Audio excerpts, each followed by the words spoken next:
சாய்சரணம். YouTube நண்பர்கள் அனைவருக்கும் அடியேனின் அன்பான வணக்கங்கள். நான் உங்கள் குருமணிகண்டன் பேசுகிறேன், பொள்ளாச்சியிலிருந்து. திருக்கணித பஞ்சாங்கத்தின்படி வரக்கூடிய ஆணி மாதம் துளாராசி அன்பர்களுக்கு என்ன மாதிரியான பலன்கள் நடக்க காத்திருக்கு அப்படிங்கிற விஷயத்தை இந்த பதிவில் பார்க்க போகிறோம். பாசிட்டிவ் நெகட்டிவ் ரெண்டுமே பார்த்துடலாம். நெகட்டிவ் ஏதாவது இருக்குது அப்படின்னா அதை எப்படி பாசிட்டிவாக மாற்றிக்கிறது, அதற்கான வழிபாட்டு முறைகள் என்ன, அதை எப்படி செய்யணும் அப்படிங்கிற எல்லா விதமான விவரங்களையும் விரிவாக தெளிவாக டீட்டெயில்டாக அந்த பதிவில் பார்த்துடலாம். முதல்ல இந்த மாத துவக்கத்தில் என்ன கிரகநிலைகள் துளாராசிக்கு இருக்குது, மேலும் இந்த மாதத்தில் என்னென்ன கிரகங்கள் பயிற்சி ஆகுது, அந்த கிரக பயிற்சியால் ஏற்படக்கூடிய மாற்றங்கள் என்னென்ன, இதன் அடிப்படையில் தான் இந்த பதிவானது பதிவு செய்யப்படுது. ஸோ அப்படி பார்க்கும்போது இந்த மாத துவக்கத்தில் என்ன கிரகநிலைகள் துளாராசிக்கு இருக்குது அப்படின்னு சொல்லி பார்த்துட்டோம்னா, ராசிக்கு 5ஆம் இடம் அப்படின்னு சொல்லக்கூடிய பூர்வ புண்ணிய ஸ்தானத்தில் புத்திரஸ்தானத்தில் ராகு பகவான் அமர்ந்திருக்கிறாரு. ராசிக்கு 6ஆம் இடத்துல சனீஸ்வர பகவான், ராசிக்கு 7ஆம் இடத்துல உங்களுடைய 7ஆம் அதிபதியான செவ்வாய் பலம் பெற்று அமர்ந்திருக்கக்கூடிய ஒரு சூழ்நிலை உங்களுடைய ராசியை பார்த்துட்டே இருக்காரு. ராசிக்கு 9ஆம் இடம் அப்படின்னு சொல்லக்கூடிய பாக்கியஸ்தானத்துல சூரியன் புதன் இணைவு. சூரியன் 9ஆம் இடத்துல இருக்கிறது அவ்வளவு நன்மை. 9ஆம் அதிபதியான புதனும் அங்க ஆட்சி பலம் பெற்று அமர்ந்திருக்கார். அதுவும் ஒரு சௌக்கியமான விஷயம்தான். ரைட். அடுத்ததா பார்த்துட்டீங்கன்னா ராசிக்கு 10ஆம் இடம் அப்படின்னு சொல்லக்கூடிய கர்மஸ்தானத்துல குரு பகவான் உச்சம் பெற்று அமர்ந்திருக்காருங்க. கூடவே உங்களுடைய ராசிநாதன் சுக்கிரன் 10ல் போய் உட்கார்ந்துருக்காரு, உச்சம் பெற்ற குருவோடு. ரொம்ப நல்ல விஷயம். சுக்கிரன் குரு இணைவு அப்படிங்கிறதே பொருளாதார மேம்பாடுகளை தரக்கூடிய ஒரு இணைவு. 10ஆம் பாவத்தில் இருக்கிறதுனால தொழில் சார்ந்த விஷயங்கள்ல பொருளாதார மேம்பாடுகளை தராம போகாது அப்படிங்கிற ஒரு அமைப்பை சொல்லுது. ராசிக்கு 11ஆம் இடம் அப்படின்னு சொல்லக்கூடிய லாபஸ்தானத்துல கேது பகவான் வந்து அமர்ந்திருக்காருங்க.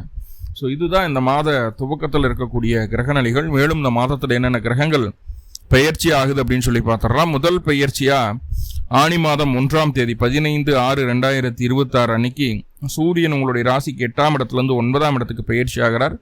இந்த மாதம் முழுக்க சூரியன் உங்களுடைய ராசிக்கு 9ஆம் இடத்துல தான் இருப்பாருங்க.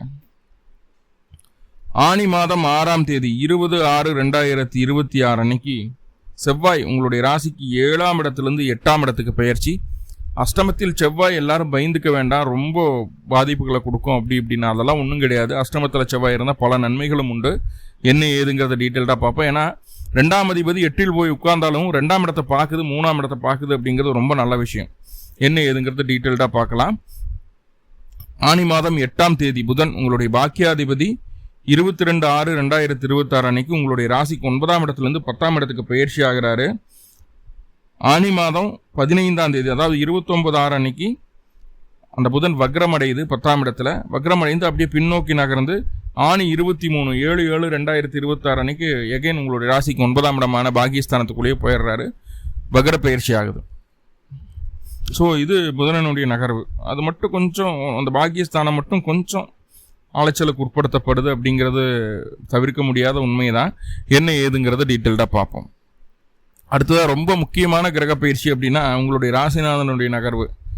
முதல் 20 நாட்கள் ஆணி 20ஆம் தேதி வரைக்கும் ராசிக்கு 10ஆம் இடத்துல தான் இருக்காரு. ஒரு பிரச்சனை இல்லை, குருவோடு இருக்க வரைக்கும். 20ஆம் தேதிக்கு மேலே சுக்கிர பகவான் உங்களுடைய ராசிக்கு 11ஆம் இடத்துக்கு பயிற்சி. 11ஆம் இடத்துக்கு பயிற்சி இது அந்த அளவுக்கு ஒரு நல்ல பலனா சார் அப்படின்னு கேட்டால் அங்கே கேது இருக்குதுங்க. கேது கூட சுக்கிரன் நினைவு. கொஞ்சம் கவனமாக தான் அதை மேனேஜ் பண்ணணும். என்ன ஏதுங்கிறத டீட்டெயில்டாக நம்ம பார்க்கலாம். Right, okay. இதுதான் இந்த மாத துவக்கத்தில் இருக்கக்கூடிய கிரகநிலைகள். மேலும் இந்த மாதத்தில் நடக்கக்கூடிய கிரக பயிற்சிகள். இதனால் என்னென்ன மாற்றங்கள் வருது, தவிர்க்க முடியாத பல மாற்றங்கள் நடக்கும் ஒவ்வொரு மாதமும். இந்த மாதம் என்னென்னவெல்லாம் நடக்க காத்திருக்கு அப்படிங்கிறத டீட்டெயில்டாக அந்த பதிவில் பார்க்க போகிறோம். நான் சொல்லக்கூடிய விஷயங்கள் ஒவ்வொரு கிரகமாக சொல்லிட்டு வருவோம். அந்த கிரகத்தினுடைய தசாபுத்தி அந்தரங்கள் உங்களுடைய சுய ஜாதகத்தில் நடந்துட்டு இருந்தது அப்படின்னா கண்டிப்பாக நம்ம சொல்கிறத நீங்கள் வாழ்க்கையில் நீங்கள் அப்ளை பண்ணி பாருங்கள், கண்டிப்பாக நடந்தே தீரும். அப்படி இல்லாத பட்சத்துலையும் தசாபுத்தி அந்தரநாதன் ஏதாவது ஒரு நம்ம சொல்லக்கூடிய கிரகத்தினுடைய நட்சத்திரத்தில் இருந்தால் கூட அது வேலை செய்யும். எதுவுமே இல்லை சாமி அப்படின்னா கூட அப்பவும் வேலை செய்யும். அது வாழ்க்கையில் பெரிய மாற்றத்தை கொடுத்துடாது. பெரிய மாற்றம், லாபம்னாலும் நஷ்டம்னாலும் பெரிய மாற்றத்தை கொடுத்துடாது. ஸோ அதை நம்ம புரிஞ்சுக்க வேண்டியது இருக்குது. இப்போ முதல்ல சூரியன் 9ல் ஃபஸ்ட்டு சூரியன் 9ஆம் இடத்துல இருந்தால் என்னென்னவெல்லாம் செய்வார் அப்படிங்கிறது வேணும் இல்லையா. பாக்கியஸ்தானத்தில் சூரியன் இருப்பது அப்படிங்கிறது மிகப்பெரிய நல்ல விஷயம். என்னன்னு தெரியுங்களா? தெய்வ அனுகூலம், முழுமையாக கிடைக்கக்கூடிய ஒரு மாதமாக மாறிவிடும். சூரியனுடைய அமைப்பு அப்படி. உங்களுடைய வளர்ச்சிக்கும் உங்களுடைய லாபத்திற்கும் தேவையான எல்லா விதமான முயற்சிகளையும் இந்த காலகட்டம் செய்வீங்க. முயற்சிகளை செய்யறது மட்டும் இல்லாமல் அதில் சக்சஸும் பண்ண முடியும். ஒன்பதாம் இடத்துல சூரியன் என்ற காரகோ பாவனாஸ்தி அப்படிங்கிற ஒரு விஷயம். அதாவது குழந்தைக்கும் தந்தைக்கும் இடையே நல்ல ஒரு புரிதலோ நல்ல ஒரு கருத்தொற்றுமையோ இல்லாமல் இருப்பதாக சொல்லப்படுகிறது. அது ஜாதகத்தில். கோச்சாரத்தில் 9ல் சூரியன் வரும்போது பதவி உயர்வு கிடைக்கும், உங்களுடைய திறமைக்கான அங்கீகாரம் கிடைக்கும், வெளியூர் வெளிமாநில வெளிநாட்டு பயணங்கள் மேற்கொள்ள வேண்டிய ஒரு சூழ்நிலை இருந்ததுன்னா அதுவுமே உங்களுக்கு சாதகமாக முடியும். ஈவன் தந்தைக்கு மகனுக்கும் இடையே சின்ன சின்னதான கருத்து வேறுபாடுகள் வர்றதுக்கு வாய்ப்பு இருக்கு. அது பெரிய லெவலில் உங்களை பாதிக்காது.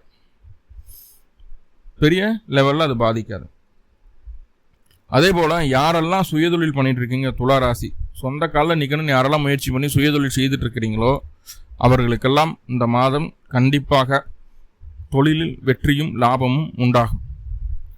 நினச்சி கூட பார்த்துருக்க மாட்டோம் இந்த அளவுக்கு நம்மளுக்கு நல்ல ஒரு பாசிட்டிவான ஒரு மூவ் கிடைக்குமா அப்படின்னு நினச்சி கூட பார்த்துருக்க மாட்டோம். கிடைக்கும், சக்ஸஸ் பண்ணுவோம், அடுத்த கட்டத்தை நோக்கி போவோம். தொழிலில் டெவலப்மெண்ட்டை இந்த மாதம் நீங்கள் பார்க்க முடியும். 9ல் சூரியன் இருந்தால் தொழிலை அமுத்தவெல்லாம் செய்யாது, டெவலப் பண்ணி விடும். நல்லா புரிஞ்சுக்கணும்.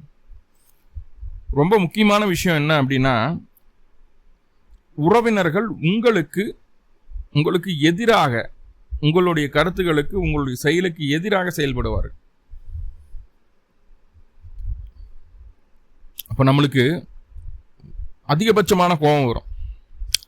ஏன்னா சொந்த பந்தங்களுக்கு நம்ம நிறைய பண்ணியிருப்போம், பார்த்துருப்போம், பேசியிருப்போம், பிடிச்சிருப்போம், எல்லாத்துக்கும் உதவி செய்யணும்னு நினச்சிருப்போம். அதெல்லாம் தாண்டி நம்மக்கிட்ட உதவிகளெல்லாம் வாங்கிட்டு நம்மளுக்கு எகெயின்ஸ்டாக பேசுவாங்க, நம்மளுக்கு எகெயின்ஸ்டாக நடந்துக்குவாங்க. ஸோ அப்படி ஒரு சூழ்நிலை இருக்குது இங்கே. அதனால் உறவினர்கள் மீது வெறுப்பு வரும், அதில் எந்த மாற்றமும் இல்லை. உறவினர்களை வெறுத்து ஒதுக்குவீர்கள். அதே போல் கோபமும் அதிகரிச்சிடும். நம்மளுக்கு ஃபேவராக பண்ண துளாராசியை பொறுத்தளவுக்கு என்னென்னா, நம்மளுக்கு ஃபேவராக இருக்காங்களா, நம்மளுக்கு ஃபேவராக இல்லையா அப்படின்னுலாம் பார்க்காது. என்றைக்குமே எது சரி, எது தப்பு, எது நியாயம், எது தர்மம், அதுதான் துளாராசியை பொறுத்தளவுக்கு அவங்களுடைய மனசுக்குள்ளே இருக்கிற விஷயமே. தப்பு ரைட்டு தான், நம்மளுக்கு ஃபேவராக இருக்கிறாங்க இல்லையான்னு பார்க்காது. உறவினர்கள் நம்மளுக்கு ஃபேவராகவும் இல்லை, தவறான விஷயத்தை, அதாவது பழி சுமத்துதல் அப்படிங்கிறது அந்த காலகட்டம் இருக்குது. உறவுகள் உங்கள் மேலே பழி சுமத்துவாங்க, செய்யாத விஷயத்தை செஞ்ச மாதிரி காட்டுவாங்க. உடனே நம்மளுக்கு கோபம் கொந்தளிச்சிடும். அதிகப்படியான கோபம். 9ஆம் இடத்தில் இருக்கக்கூடிய சூரியன் அதிக கோபத்தை தருகிறது. உறவுகளுக்குள் வெறுப்பையும் கசப்பையும் தந்துவிட்டுத்தான் செல்லும். அதுல இருந்து மாற்றம் இல்லை. கோபத்தை குறைச்சிக்கிறது நல்லது. அதே போல 9ஆம் இடத்துல சூரியன் இருக்கும்போது குழந்தைக்கான முயற்சிகள் ஏதாவது செய்துட்டு இருக்கீங்க, குழந்தைக்கான முயற்சிகள் செய்துட்டு இருந்தா அந்த IVF போகிறது, ஸோ அதெல்லாம் வேண்டாம், அதெல்லாம் செய்ய வேண்டாம். அது நம்மளுக்கு என்ன சொல்றதுன்னா சக்ஸஸ்ஃபுல்லான ரிசல்ட்டை கொடுக்கறதுக்கு வாய்ப்பு இல்லை. ஓகே, நம்மளுக்கு ஃபேவராக இருக்காங்க, அன்ஃபேவராக இருக்காங்க அப்படிங்கிறதெல்லாம் தாண்டி நியாயத்தை பேசுகிறாங்க அப்படின்னா அவங்க நம்ம எதிரியாக இருந்தால் கூட நம்ம போய் உதவி செய்யக்கூடிய குணம் உங்கள்கிட்ட இருக்குது. ஆமாங்க, இந்த மாதம் உங்களுக்கு எதிர்ப்பை தெரிவித்த, உங்களுக்கு எதிராக நின்ன ஒரு நபர் கஷ்டப்படும் போது ஐயோ கஷ்டப்படுறானேன்னு போய் மனசார உதவி செய்வீங்க. அந்த எதிரியும் உங்களுக்கு நண்பராக மாறிடுவாங்க. எதிரிகளையும் நண்பராக மாற்றக்கூடிய நல்ல காலம் இந்த சூரியனுடைய 9ஆம் இடம். ஓகே, தொழில் ரீதியாக ஒரு இடத்துல நம்மளால் இருக்க முடியாது. அடிக்கடி தொலைதூர பயணங்கள் மேற்கொள்ள வேண்டிய ஒரு சூழ்நிலைகள் இருக்கும். இந்த மாதம் ஃபுல்லாக கொஞ்சம் அலைஞ்சு தெரிஞ்சு ஓட வேண்டியது இருக்கும். அப்படி அலைஞ்சு தெரிஞ்சு ஓடுறது அப்படிங்கிறது உங்களுக்கு சாதகமான ஒரு அமைப்பு தான். பொன் பொருள் சேர்க்கையை அதை ஏற்படுத்தி தரும். ஒரே கடையில் இருந்தீங்கன்னா கண்டிப்பாக இந்த மாதம் வருமானத்தை பார்க்க முடியாது, முன்னேற்றத்தை பார்க்க முடியாது, வெற்றியை பார்க்க முடியாது. சூரியன் 9ல் இருக்கும்போது அலைஞ்சிக்கிட்டே இருக்கணும், வேறு வழி இல்லை. அலைஞ்சிக்கிட்டே இருந்தீங்கன்னா அந்த அலைச்சலுக்கு தகுந்த சன்மானம் கண்டிப்பாக இந்த மாதம் உண்டு. பொன்பொருள் சேர்க்கை, நல்ல வருமானம், தொலைதூரம் போய் ஒரு விஷயத்தை பேச போகிறீங்கன்னா அதில் ஒரு சக்ஸஸ் கிடைக்கிறது எல்லாமே. அப்போது ஐடியில் ஒரு இடத்துல மட்டும் இருக்காதீங்க அப்படிங்கிறது மட்டும் புரிஞ்சுக்கோங்க. இப்போது இதெல்லாம் ஓகே சார், அவர் 11ஆம் அதிபதி பாதகாதிபதி போய் 9ல் உட்கார்ந்துருக்காரு. பாதகாதிபதி 9ல் உட்கார்ந்த என்ன ஆகுங்க? தந்தைக்கும் மகனுக்கும் இடையே கருத்து வேறுபாடுகள் வரதோ, உறவுகளால் பகைகை உண்டாகிறதோ அதெல்லாம் ஆல்ரெடி சூரியன் கொடுத்துட்டாரே. அதெல்லாம் ஆல்ரெடி சூரியன் கொடுத்துட்டாரு. 11ஆம் அதிபதி 10ல் இருந்தால் என்ன, ஸோ 9ல் இருந்தால் என்ன அப்படிங்கிறது ஒரு வேணும் இல்லையா.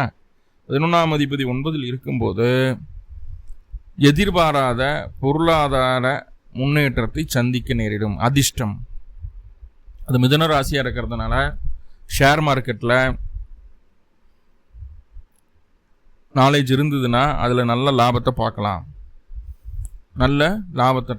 அல்லது இந்த லாட்ரி இந்த மாதிரி விஷயங்களில் லாபம் உண்டாகுது. உங்களுடைய சுய ஜாதகத்தில் 11-9 தொடர்பு பெற்று சூரியன் அதோட தையப்பாயிருந்து இப்போ சூரிய தசையோ புத்தியோ நடந்தது அப்படின்னா கண்டிப்பாக லாட்ரி யோகம், அதாவது திடீர் அதிர்ஷ்டம் உண்டாகும். பொருளாதார ரீதியாக நல்ல மாற்றத்தை கண்டிப்பாக நீங்கள் உணர்வீங்க. உங்களுடைய அறிவை எங்கே, எப்படி, எந்த சூழலில் பயன்படுத்த வேண்டும், பயன்படுத்த முடியும் அப்படிங்கிறத தெரிஞ்சுட்டு அந்த அறிவை சரியாக பயன்படுத்தி இருக்கக்கூடிய சூழ்நிலைகளை உங்களுக்கு சாதகமாக மாற்றிக்குவீங்க. படித்து மார்க் வாங்கினா மட்டும் பத்தாது, அதை எந்த இடத்துல பயன்படுத்தணும் அப்படிங்கிற ஒரு அறிவு வேணும் இல்லையா. அது இந்த காலகட்டம் உங்கள்கிட்ட பர்ஃபெக்டாக வெளிப்படும், சூப்பராக இருக்கும். அதே போல் பொய்க்கு துணை போக மாட்டீங்க. எது உண்மையோ, எது நியாயமோ, எது சரியோ அதுக்கு தான் முக்கியத்துவம் கொடுப்பீங்க. மேலதிகாரிகள் மூலமாக ஆதரவு உண்டாகுது, என்ன சொல்கிறது, உங்களுக்கு ப்ரொமோஷனெல்லாம் கிடைக்குது. மேலதிகாரிகள் ஃபுல் சப்போர்ட் பண்ணுறாங்க. கௌரவிக்கப்படக்கூடிய ஒரு சூழ்நிலை. கௌரவிக்கப்படுறதுன்னா எப்படி சொல்கிறதுனா, இன்சென்டிவ் எல்லாம் கிடைக்கிறது, ஜாஸ்தியாக கிடைக்கிறது, எல்லாத்தோட ஜாஸ்தியாக கிடைக்கிறது நம்மளுக்கு வாய்ப்புகளை சொல்லுது. நல்லா பேரு புகழ் அந்தஸ்து எல்லாமே உண்டு. நல்ல தொழில் சார்ந்த விஷயங்களில் நல்ல முன்னேற்றம் உண்டு. இதெல்லாம் ஓகே. உங்களுடைய மூத்த சகோதரமும் உங்களுடைய தந்தையும் ஒன்று சேர்ந்துக்குவாங்க.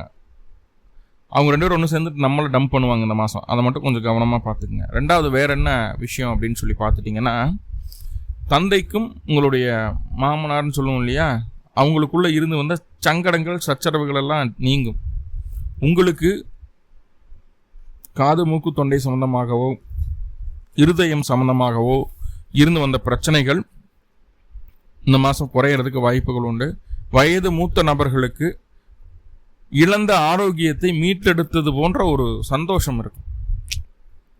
இழந்த விஷயத்தை மீட்டெடுத்தது மாதிரியான ஒரு சந்தோஷம். ஓ சூப்பர், நம்ம இப்படி இருந்தோம், இப்படி ஆயிட்டோம், பரவாயில்ல, இன்னும் நல்லா இருப்போம், இன்னும் 10 வருஷத்துக்குள்ள இருப்போம் அப்படிங்கிற அந்த ஆயுள் பயம் இல்லாத ஒரு சூழ்நிலையை இது கொடுத்துரும். அதே நேரத்தில் 9ஆம் இடத்தில் இருக்கக்கூடிய சூரியன் அனாவசியமான ஈகோவை, தேவையற்ற கோபத்தை கொடுத்து, ஈகோவை கொடுத்து நம்மளை மற்றவங்ககிட்ட இருந்து தனிமைப்படுத்த வைக்கும். எல்லாரும் உங்களுக்கு மரியாதை கொடுப்பாங்க, எல்லாம் பண்ணுவாங்க. இந்த ஈகோ, கோபம் அப்படிங்கிற விஷயம் என்ன பண்ணுதுன்னா, பயத்தால் உங்களை மதிப்பாங்களே தவிர உங்களுடைய பண்பினால், உங்களுடைய நன்னடத்தினால் உங்களுக்கு மரியாதை கிடைக்காது. ஸோ உங்களை பார்த்து பயந்துட்டு தான் அந்த மரியாதையை கொடுப்பாங்க. ஸோ அது வேண்டாம். கோபத்தையும் ஈகோவையும் கம்மி பண்ணிக்கோங்க. ஈகோவும் கோபமும் இல்லாத 9ஆம் இடத்து சூரியன் உறுதியாக வாழ்க்கையில் மிகப்பெரிய மாற்றத்தை ஏற்படுத்துவார். அதுவும் துலா லக்னத்துக்கு பாதகாதிபதியாகவே இருந்தாலும் உங்களுடைய வளர்ச்சிக்கான முதல் அடியை எடுத்து வைக்கக்கூடிய ஒரு முக்கியமான காலகட்டமாக இந்த மாதத்தை மாற்றி விடுவார். அதில் எந்த மாற்றமும் இல்லை. சரியா? அப்போ என்னென்னவெல்லாம் உங்களுக்கு புதுசாக திங்க் பண்ணணும், புதுசாக செய்யணும், உங்களோட டெவலப்மெண்ட்டுக்காக என்னெல்லாம் நீங்கள் பிளான் பண்ணிக்கிறீங்களோ அதெல்லாம் ஒவ்வொன்றும் இந்த மாதம் எக்ஸிக்யூட் பண்ணுறதுக்கு முயற்சி பண்ணுங்கள். கண்டிப்பாக அது நல்லபடியாகவே நடக்கும். ரைட். சூரியன் 9ல் இருந்தால் இவ்வளவு நன்மைகள் இருக்குது. அடுத்ததான் முக்கியமான விஷயம், சூரியன் இவ்வளோ நல்லதை செய்கிறா, அதை கெடுக்கிறதுக்கு ஒரு ஆள் வேணாமா? அதான் செவ்வாய் வருது. எப்படி கெடுக்கும் அப்படின்னா சொல்கிறேன் பாருங்களேன். செவ்வாய் ஆனி மாதம் 6ஆம் தேதி 20/6/2026 அன்னைக்கு உங்களுடைய ராசிக்கு 7ஆம் இடத்துலேருந்து 8ஆம் இடத்துக்கு பயிற்சி ஆகிறார். 7ஆம் அதிபதி 8ல், 7ஆம் அதிபதி போய் 8ல் இருக்கிறார் அப்படின்னா உங்களுடைய வாழ்க்கை துணை உங்களுடைய குடும்பத்தாருக்கு மட்டுமே முழு ஆதரவை தரும். உங்களுடைய குடும்பத்துக்கு ஆதரவை தரும், அவங்க குடும்பத்தையும் அவங்க பார்த்துக்குவாங்க, நம்மளை டீலில் விட்டுருவாங்க. யாருக்காக இவ்வளோ தூரம் ஓடுறோம் உழைக்கிறோம், நம்ம குடும்பத்துக்காக தான். ஆனால் அவங்க நம்மளை ரெஸ்பாண்டே பண்ணலையே அப்படின்ற ஒரு மன வருத்தம் அதை கொடுத்துரும். ஸோ அதை நம்ம ஏதாவது வாயிருக்க போய் கேட்க போய் கணவன் மனைவிக்குள்ளே தேவையில்லாத வாக்குவாதம் வரும். நல்லா புரிஞ்சுக்குங்க. அவங்க சைடு உங்கள் ஃபேமிலி இருக்குது, அவங்க ஃபேமிலி இருக்குது, எல்லாரும் அவங்களுக்கு சப்போர்ட் பண்ணுவாங்க. நம்மளுக்கு சப்போர்ட் பண்ணுறக்கு இந்த காலகட்டம் யாருமே இல்லை. உங்களை நீங்கள் தான் பார்த்துக்கிடணும் அப்படின்ற மாதிரி ஒரு அமைப்பு இருக்கிறதுனால முடிந்த அளவு அவங்ககிட்ட அட்ஜஸ்ட் பண்ணிப்போங்க. அது இதுன்னு கான்ட்ரவர்சி பேசுனீங்க அப்படின்னா கண்டிப்பாக கணவன் மனைவிக்குள்ள பிரச்சனைகள் பிரிவினை உருவாகிறதுக்குனா வாய்ப்புகளை சொல்லுது. இப்போ சூரியன் கொடுக்குற எல்லா நல்லதையும் கணவன் மனைவி உறவில் இருக்கக்கூடிய சின்ன பிரச்சனை சாப்பிட்டு போயிடும். ஏன்னா வீட்டில் நிம்மதி இருந்தால் தான் மனுஷன் வெளியில் போய் நல்லபடியாக வேலை செய்ய முடியும். வீட்லேயே நிம்மதி இல்லைன்னா வெளியில் போய் ஒன்றுமே பண்ண முடியாது. அதை மண்டையில் ஏற்றிட்டா முடிஞ்சு போச்சு. இல்லையா வர்றதை அனுபவிச்சுக்க வேண்டியதான். சரி, எங்கள் ஒய்ஃப் சண்டையும் கட்டல, எங்கள் ஹஸ்பண்ட் எங்க கூட சண்டையும் கட்டல, எல்லாம் நல்லா தான் போகுது சார் அப்படின்னா மறுபடியும் இன்னொரு செக்கு செவ்வாய் என்ன பண்ணும் அப்படின்னா உங்களுடைய வாழ்க்கை துணைக்கு மன ரீதியான பிரச்சனையை கொடுத்து சண்டை கட்ட வைக்கும். இல்லைன்னா உடல் ரீதியான பிரச்சனையை கொடுத்து உங்களை கஷ்டப்படுத்திடும். ஒன்று கணவன் மனைவிக்குள்ளே சண்டை வரணும், இல்லைன்னா வாழ்க்கை துணைக்கு உடல்நல சரியில்லாமல் போகணும், அவங்களுக்கு மருத்துவ செலவுகள் எடுக்க வேண்டிய சூழ்நிலை உண்டாகணும். ரைட், ஏதோ ஒரு வகையில் நீங்கள் அவங்கள கவனிச்சுக்கிற மாதிரி அவங்களுக்கு பணிஞ்சு போகிற மாதிரி தான் இருக்குது. எந்த மாற்றமும் இல்லை. அதை தெளிவாக மைண்டில் ஏற்றிக்குங்க. அடுத்ததான் இப்படி ஆயிடுச்சேன்னு சொல்லி போட்டு சரியாக ஒரு விஷயத்தை அப்ரோச் பண்ணிட்டு இருக்கக்கூடிய சூழ்நிலையெல்லாம் தாண்டி ஏதோ ஒன்று எப்படியோ நடந்தால் போதுன்னு சொல்லி போட்டு கொஞ்சம் அப்நார்மலான ஆக்டிவிட்டியில் இறங்கிடுவோம். அதாவது இயல்புக்கு மாறான விஷயங்களை செய்யாமல் இருப்பது நல்லது அப்படிங்கிறத சொல்லுது. இயல்புக்கு மாறான விஷயங்களை செய்யாமல் இருப்பது நல்லது அப்படிங்கிறத சொல்லுது. வாழ்க்கை துணையின் மூலமாக உங்களுடைய பெயர் கெடுவதற்குண்டான ஒரு சூழ்நிலையும் சொல்லுது. ஏன்னா நம்ம உண்மையோ பொய்யோ எது நடந்தாலும் சரி, நம்மளை சுற்றி என்ன நடந்தாலும் துணைகிட்ட நம்ம ஷேர் பண்ணிவிடுவோம். அந்த மாதிரி தான் இருக்குது. துலாத்துக்கு அமைப்பே அப்படி தான் இருக்குது. ஆனால் அதை நம்மளுடைய நெகட்டிவை 10 பேருக்கு முன்னாடி உடச்சி பேசிடுவாங்க. யாருக்கெல்லாம் தெரியக்கூடாது நம்ம நினச்சோமோ அவங்க முன்னாடி உடச்சி பேசிடுவாங்க. அப்போ அவங்க முன்னாடி தன்னை குனிவு ஆவதற்கு வாய்ப்புகளை சொல்கிறது. இப்போது வாழ்க்கை துணை அனுசரித்து போயிட்டிங்கன்னா தலை குனிவு வராமல் பார்த்துக்கிடலாம். அது ரொம்ப முக்கியமான விஷயம். இப்போ பாருங்கள், 2ஆம் அதிபதியோ 8ல் போயிடுச்சு. யாருங்க அவர்? 2ஆம் அதிபதி தானே செவ்வாய் அப்படிங்கிறது. அப்போ அவர் போய் 8ல் உட்காந்துட்டார் அப்படின்னாவே முதல்ல பேச்சை கண்ட்ரோலாக வச்சுக்கணும் அப்படிங்கிறத சொல்லுது. பேச்சை கண்ட்ரோலாக வச்சுக்கிட்டாவே போதும். 8ஆம் இடத்துல போய் 2ஆம் அதிபதி உட்கார்ந்தா பொருளாதாரத்தில் தடையே செய்யாது. மாறா பொருளாதாரத்தை அதிகம்தான் பண்ணி கொடுக்கும். நிலபுலனங்களை வாங்க வைக்கும், காலி நிலங்களுக்கு வாய்ப்புகளை கொடுக்குது, ஆபரணங்களை வாங்க வைக்கும், இதெல்லாம் இருக்கு.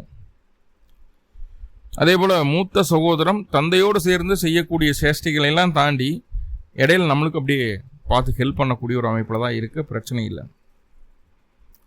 யார் என்ன சொன்னாலும் பேசியே சமாளிச்சுக்கலாம் அப்படிங்கிற ஒரு மென்டாலிட்டி இருக்கும். அதை செஞ்சு காட்டுவோம். பேச்சே உங்களுக்கு ஆயுதமாக மாறும் இந்த காலகட்டம். ஓகே. அதே நேரத்தில் அந்த வாயில் புண்ணாகிறது, நாக்கை கடிச்சிக்கிறது, இல்லை அந்த டான்சில் என்லார்ஜ்மெண்ட் ஆகிறது, இரும்புறது, பேச முடியாமல் ரொம்ப தொண்டை கட்டிக்கிறது, இந்த மாதிரி விஷயங்கள் இந்த காலகட்டம் உங்களுக்கு நடக்கிறதுக்கு வாய்ப்புகள் உண்டு. அதற்காக மருத்துவ செலவுகளையும் எடுப்பீங்க. இதெல்லாம் 2ஆம் அதிபதி 8ல் இருக்கிறதுனால பாருங்கள், செவ்வாய் போய் 8ல் உட்காந்துட்டார். செவ்வாய் 8ல் உட்கார்றது தோஷமாச்சே சார். ஆல்ரெடி தோஷத்தை தரக்கூடிய அமைப்பில் தான் செவ்வாய் இருப்பார் போல். நீங்கள் என்னமோ 7ல் இருந்தாலும் தோஷம்தான். ஆனால் 7ல் உங்களுக்கு ஆட்சி இல்லையா, இப்போ அது காம்ப்ரமைஸ் ஆகுது. அதே போல் 8ஆம் இடத்துல செவ்வாய் இருந்ததுன்னா வாயை கண்ட்ரோல் பண்ணிக்கணும். தேவையில்லாத விஷயங்களை பேசக்கூடாது. நம்மளுடைய ரகசியங்களை வெளியே சொல்லக்கூடாது. இல்லைன்னா தனக்குத்தானே பிரச்சனையை ஏற்படுத்திக்குவோம். அவ்வளோதான். ஓகே. அதே போல் இப்போன்னு சொல்லி பிறகுன்னு சொல்கிறது ஒரு ஸ்டாண்டர்டான சார், ஒரு விஷயத்தை நம்ம அப்ளை பண்ணுறோம், இது இப்படி தான் பண்ணுறோம், இதுக்கு தான் பிளான் பண்ணுறோம் அப்படின்னா அதில் ஸ்ட்ராங்காக நின்றணும். 8ல் செவ்வாய் போனதுக்கப்புறம் நீங்களோ அல்லது உங்களை வாழ்க்கை துணையோ மாற்றி பேசுவாங்க. நானா சொன்னேன் அப்படியெல்லாம் ஒன்றும் கிடையாது. குடிகாரம் பேச்சு விடிஞ்சா போச்சுன்னு சொல்கிறோம் இல்லையா, 8ல் செவ்வாய் இருக்கிறவங்க பேச்சு அப்படி தான். அது புரிஞ்சுக்க வேண்டியது இருக்கும். கோச்சார செவ்வாய் சொல்கிறேன். பொருளாதாரத்தில் பிரச்சனை இருக்காது. ஏதோ ஒரு வகையில் நம்மளுக்கு சக்ஸஸ் ஆகிடும். ஆனால் வயது மூத்த நபர்களுக்கோ இளம் வயதிலுக்கு யாராக இருந்தாலும் சரி கண்ணில் தொந்தரவு காட்டுது. இளம் வயதாக இருந்தால் குப்பை தூசியெல்லாம் விழுந்துடும், குச்சி வச்சு அடிச்சுக்குவாங்க, கண்ணில் அடிபடுறது வாய்ப்பு இருக்குது. வயது மூத்தவங்களாக இருந்தால் காட்ராக்டோ இந்த மாதிரி பிரச்சனைகள் இருக்குது. அதுக்கான சர்ஜரியெல்லாம் பண்ணலாம் அந்த காலகட்டம். அதுக்கு சப்போர்ட் பண்ணுது. ஓகே. உடம்பு நல்லாவே இருந்தாலும் ஏதோ நம்ம உடம்புக்கு எதுவும் பிரச்சனை ஆயிடுச்சு, இந்த நம்ம கம்ஃபர்டபுளான ஒரு சூழ்நிலை இல்லை, போய் எல்லாம் ஃபுல் டெஸ்ட் பாடி டெஸ்ட் பண்ணணும் அப்படிங்கிற பயம் மனசுக்குள்ளே வந்துடும். அதே போல் வந்து எதெல்லாம் நம்மளுக்கு நடக்கும், நம்மளுடைய எலிஜிபிலிட்டி இருக்குது இல்லையா, நம்மளுக்கு இவ்வளோ இந்த சர்க்கிள் இருக்குது, இந்த அளவுக்கு இருக்குது, இதெல்லாம் நம்ம நடத்தி காட்டிக்கலாம் அப்படிங்கிற ஒரு எலிஜிபிலிட்டி இருக்குது இல்லையா, அது என்னென்னவெல்லாம் நம்மளுக்கு நடக்கும்னு இருக்குதோ அதெல்லாம் நடந்துடும். ஆனால் நம்மளை எக்ஸஸாக ஆசைப்பட்டுருவோம், அது நிறைவேறாத ஆசையாக போயிடும். நிறைவேறாத ஆசையை மனசுக்குள்ளே போட்டு உழப்பிட்டு இப்போ இருக்கக்கூடிய நிகழ்காலத்துக்கு எடுத்துக்குவோம். ஸோ அதில் கொஞ்சம் கவனமாக இருங்க. 8ஆம் இடத்துல செவ்வாய் இருந்துன்னா அப்படி தான், நிறைவேறாத ஆசைகள் நிறைய இருக்குது, அதை நினச்சிக்கிட்டே இருப்போம். ஓகே. அதே போல் குழந்தைகள்லாம் இருக்கிறீங்க, துலா ராசியில் குழந்தைங்க இருக்கீங்க, ஒரு 20-22 வயசுக்குள்ளே வரைக்கிறீங்கன்னா கண்டிப்பாக காய்ச்சல், தலைவலி, சளி, இருமல் எல்லாமே வர்றதுக்கு வாய்ப்பு உண்டு. காய்ச்சலில் சிக்காமல் பார்த்துக்குங்க. வயசானவங்களுக்கும் அதுதான், காய்ச்சல் அப்படிங்கிற விஷயத்தில் மட்டும் சிக்காமல் பார்த்துக்குங்க. அடுத்ததாக புதன் உங்களுடைய ராசிக்கு பாக்கியாதிபதி 9ஆம் இடத்துலேயே இருக்கார். 9ஆம் இடத்துலேருந்து 10ஆம் இடத்துக்கு, 10ஆம் இடத்துல கொஞ்ச நாள் இருக்கிறாரு, மறுபடியும் அகைன் வக்ரமாகி 9ஆம் இடத்துக்கு பயிற்சி ஆகிறார். 10ல் புதன் இருக்கிற மாதிரி நம்ம எடுத்துக்கிடலாம். ஆனால் வக்ரமானாலும் வக்ரமாகலினாலும் 10ல் புதன் இருந்தால் என்ன செய்வார் அப்படின்னா, தொழிலில் இரட்டிப்பு தன்மையை கொடுத்துருவார். 2 யோசனை 2 திட்டம், ஒரு ஃபெயிலியர் ஆச்சுன்னு இன்னொரு சக்ஸஸ் பண்ணிடணும் அப்படிங்கிற ஸ்ட்ராங்கான ஒரு ஒப்பீனியனை மனசுக்குள்ளே வச்சுருவார். அதே போல் புதனுடைய காரகத்துவ தொழில் செய்யக்கூடியவங்க, டீச்சராக இருக்கலாம், வாதியாராக இருக்கலாம், எழுத்து பணியில் இருக்கலாம், ரிஜிஸ்ட்ரேஷன் சம்மந்த பேப்பர், பேனா, பென்சில், ப்ரோக்ராம், கோடிங்கு, கம்ப்யூட்டர் சம்மந்தமான விஷயங்கள், ஐடியில், ஏஐயில் யார் இருந்தாலும் சரி இந்த காலகட்டம் அவங்களுக்கு நல்லாயிருக்கும். புதியதாக ஒரு விஷயத்தை கண்டுபிடிக்கக்கூடிய ஒரு நல்ல காலகட்டம் அப்படின்னு சொல்லிடலாம். எதுவுமே ஆராய்ச்சி பண்ணிகிட்டே இருப்பீங்க அப்படிங்கிற ஒரு அமைப்பு தான் சொல்லுது. உங்களுடைய சுயஜாதகத்தில் புதனுடைய தசாபுத்தி அந்தரங்கள் நடந்துட்டு இருந்ததுன்னா தர்மகர்மாதிபதி யோகத்தை எடுப்பக்கூடிய அந்த புதன் பகவான் எதிலும் உங்களுக்கு தோல்வியை தரமாட்டார். ஆனி மாதம் 6ஆம் தேதியிலிருந்து ஆனி 23 வரைக்கும் தோல்வியை பார்க்காத துலா ராசியை நம்மளால் பார்க்க முடியும். ஏன்னா 9ஆம் அதிபதி 10ல் வைக்கும் தர்மகர்மாதிபதி யோகம், அது கூட உச்சம் பெற்ற குரு கூட இருக்கு. எவ்வளோ நல்ல விஷயம். தேவையான நேரத்தில் தேவையான இடத்துல பணம் கிடைக்கும், பண உதவிகள் கிடைக்கும்.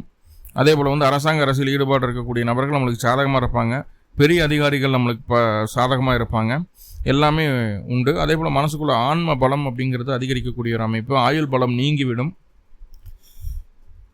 ஈலசை நாடகத்துறையில், சினிமா துறையில், கலைத்துறையில் இருக்கிறவங்களுக்கெல்லாம் இந்த காலகட்டம் சூப்பராக இருக்கும். ஸோ புதன் அப்படிங்கிறது பெருசாக நெகட்டிவாக செய்ய போகிறது கிடையாது. புதனை நினச்சி நம்ம சந்தோஷம் தான் படணும், வெறுக்கக்கூடாது அப்படிங்கிற ஒரு அமைப்பில் புதன் இருக்கிறார். என்னதான் வக்கரமாகறாரு, மறுபடியும் மேலே வராரு, கீழே வராரு அப்படின்னு அது ஒரு மாதிரி கொஞ்சம் இருக்குது இல்லையா. ஸோ அந்த அளவுக்கு அங்கே பெரிய ஒர்த்து இல்லை. ஏன்னா போனால் 9ஆம் இடம் இல்லைன்னா 10ஆம் இடம், ஒரு தொந்தரவும் இல்லை, ஜாலியாக இருக்கலாம். புதன் உங்களுக்கு ஃபேவர் தான். அடுத்ததாக சுக்கிரன் உங்களுடைய ராசிக்கு இதனால் வரைக்கும் உச்சம் பெற்ற குருவோடு சேர்ந்து 10ஆம் இடத்துல இருந்தார். சுக்கிரன் 10ஆம் இடத்துல இருக்கிறது அப்படிங்கிறது வந்து நிஷ்பலம் அப்படிங்கிற ஒரு அமைப்பு. நிஷ்பலம் இருந்தாலும் வாழ்க்கை துணையின் மூலமாக பொருளாதார உதவிகள் கிடைக்கும். எந்நேரமும் தொழில் சார்ந்த சிந்தனை உங்கள் மனசுக்குள்ளே இருந்துகிட்டே இருக்கும். இப்போ வாழ்க்கை துணையை கண்டுக்க மாட்டோம், குழந்தைகளை கண்டுக்க மாட்டோம், பெற்றவங்களை கண்டுக்க மாட்டோம், யாரையும் கண்டுக்க மாட்டோம், வேலை தொழில் அப்படின்ட்டே இருப்போம். ஆனால் வாழ்க்கை துணையின் மூலமாக பொருளாதார உதவிகள் கிடைக்கும். ஆசைகள் அதிகரிக்கக்கூடிய காலகட்டம். அந்த ஆசைகளை திட்டமிட்டு செயல்பட்டு ஒவ்வொன்றாக நிறைவேற்றி கொள்ளக்கூடிய வல்லமையும் இந்த காலகட்டம் உங்களிடம் உண்டு அப்படிங்கிறத சொல்லலாம். ஈலசை நாடகத்துறையில் இருக்கிறவங்களுக்கெல்லாம் சூப்பராக இருக்கும். அதே போல் வந்து பெண்கள் மூலமாக எதிர்பாராத உதவிகளும் லாபமும் அதிர்ஷ்டமும் உண்டாகக்கூடிய ஒரு சூழ்நிலையை சொல்கிறது. என்ன லாபம், என்ன அதிர்ஷ்டம் யார் மூலயமா கிடைக்கும் அப்படின்னா, நீங்கள் தினமும் பார்த்து பேசி பழகக்கூடிய உங்களுடைய வேலை செய்யக்கூடிய இடத்துல இருக்கக்கூடிய கொலீக்ஸு, வாழ்க்கை துணை, அக்கம் பக்கத்தில் இருக்கக்கூடிய பெண்களால் தான் ஆதரவு கிடைக்கும். உறவு பெண்களால் கிடையாது, புரிஞ்சுக்கணும். இப்போது மனைவியை தாண்டி வேறொரு பெண்ணின் மூலமாக உதவிகள் கிடைச்சா அதை நீங்கள் அதை யூஸ் பண்ணி சக்ஸஸ் பண்ணிட்டு போனீங்கன்னா ஊர் ஒரு மாதிரி பேசும். அப்போது நம்ம என்ன பண்ணணும்னா, மனைவியை தாண்டி வேறொரு பெண்ணின் மூலம் வந்து உதவிகள் கிடைக்குது, அதனால் நம்ம முன்னேற்றம் அடைய முடியும் அப்படின்னா அதை சீக்கிரட்டாக வச்சுக்கோங்க, வெளியில் சொல்லாதீங்க. முக்கியமாக நண்பர்கள்கிட்ட ஷேர் பண்ணவே கூடாது. மனைவி கிட்ட கண்டிப்பாக சொல்லித்தாகணும், இல்லைன்னா பிரச்சனை வந்துடும் இல்லையா. அதே போல் 10ஆம் இடத்துல சுக்கிரன் இருக்கிறாருன்னா கூட்டு தொழிலெல்லாம் நல்ல நன்மை, லாபம் உண்டு, அதில் நல்ல முன்னேற்றம் உண்டு, ஒரு பிரச்சனையும் இல்லை. ஓனாக பண்ணாலும் சரி, பார்ட்னர்ஷிப் போட்டு பண்ணாலும் சரி, துலா ராசிக்கு இந்த காலகட்டம் தொழிலில் நல்ல முன்னேற்றம் உண்டு. அடுத்த கட்டத்தை நோக்கி போவீங்க. 10ல் போய் குரு இருக்குது சார், 10ல் குரு இருந்தால் பதவி பால்னு சொல்கிறோமே, அந்த மாதிரி தான் நடக்குமா? அப்படிலாம் ஒன்றும் நடக்காது. சுக்கிரன் அந்தளவுக்கு விட மாட்டார். 20ஆம் தேதி வரைக்கும். 20ஆம் தேதிக்கு மேலே கேது கூட வந்து உட்கார்றாரு. இந்த கேது கூட சுக்கிரன் இருக்கிறது தான் கொஞ்சம் கடினமான விஷயம். பொருளாதாரத்தில் கவனமாக இருங்க. முதல்ல உங்களுடைய சிந்தனை மாறி போயிடும், அதில் கொஞ்சம் கவனமாக இருங்க. ரைட். இப்போது இந்த மாதம் நிறைய பாசிட்டிவான விஷயங்கள் இருக்குது. அந்த செவ்வாய் கொஞ்சம் நெகட்டிவ் பண்ணுறாரு. அதுக்கப்புறம் மாத கடைசியில் சுக்கிரனும் கொஞ்சம் நம்மளுக்கு அன்ஃபேவராக இருக்கார். ஸோ அதை நம்மளுக்கு ஃபேவராக மாற்றுறதுக்கு எதாவது வழிபாடு இருக்கா, எதாவது பண்ணலாம் அப்படின்னா மகாலட்சுமி வழிபாடு பண்ணுங்க. பிறந்த கிழமை அன்றைக்கி, பிறந்த நட்சத்திரத்தன்னைக்கு மகாலட்சுமிக்கு 2 நெய் தீபம் போட்டு கொஞ்சம் மல்லிகைப்பூ கொடுத்து வழிபாடு பண்ணிட்டு வாங்க. கண்டிப்பாக இந்த மாதம் சக்ஸஸ்ஃபுல்லான மாதமாக உங்களுக்கு மாறும். மேலும் உங்களுக்கு நல்லதெல்லாமே நடக்கணும்னு சொல்லி எல்லாம் வல்ல பரம்பொருளை பிரார்த்தனை பண்ணிட்டு இந்த பதிவை முடிச்சுக்கிறேன். நன்றி நண்பர்களே, நன்றி. வாழ்வளமுடன். திருச்சிற்றம்பலம்.